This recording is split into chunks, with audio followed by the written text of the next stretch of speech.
Hobbs and Shaw.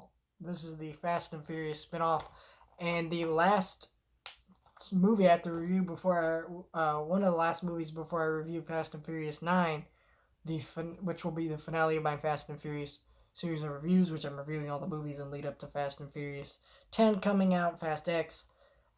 So yeah, which is great because I am super excited to start talking about Transformers and Indiana Jones and other things that I honestly care about way more than this franchise.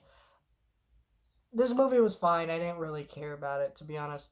And the reason why is I hate The Rock at this point. The Rock is fine in some movies. I've actually enjoyed him in movies like Jungle Cruise and other things.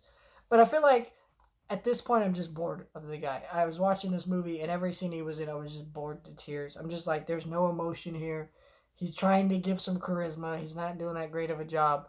I feel like in the other Fast and Furious movies he does a lot better job, especially when he's playing off of Vin Diesel and some other actors. He does a lot better job in those. Jason Statham is all fun in this movie, but I'm not a huge Jason Statham fan, so I was just kind of bored throughout most of this movie. I think if you really love The Rock and Jason Statham, you'll have a great time with this movie. But if you don't, like me, you're just gonna feel kind of bored. I did like Idris Elba being in it as the villain, even though he's very generic and one note, but that's okay. Most of the villains in this franchise are at this point.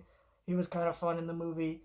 Ryan Reynolds' cameo in the movie was really long and stupid. And I know that's kind of a spoiler for the movie, but honestly, this movie, when this movie come out, like 2019, it's been out for a while now. If you haven't seen this movie by now, I don't know what you're doing because you probably have had many opportunities to watch it. But yeah, I was really bored by it. Just had no fun with it. It was just kind of there. I think that's how the audience felt because this one was supposed to lead into like a bunch of spin-offs for that Fast and Furious franchise, and they didn't kind of materialize because this one just kind of did okay, came out, did his thing, and didn't really do much else. And yeah, I can kind of see why. It was just kind of there. It wasn't a great movie. It wasn't a bad movie. It was just kind of there, and yeah, and a lot of the sequences are too long and overly edited. I'm like, all right. And then you have this like third act that goes these crazy directions that none of it makes any sense, and not in like the normal way Fast and Furious makes no sense. Like the rest of the movie didn't set it up at all. It takes this weird left turn. You're like, what the hell just happened?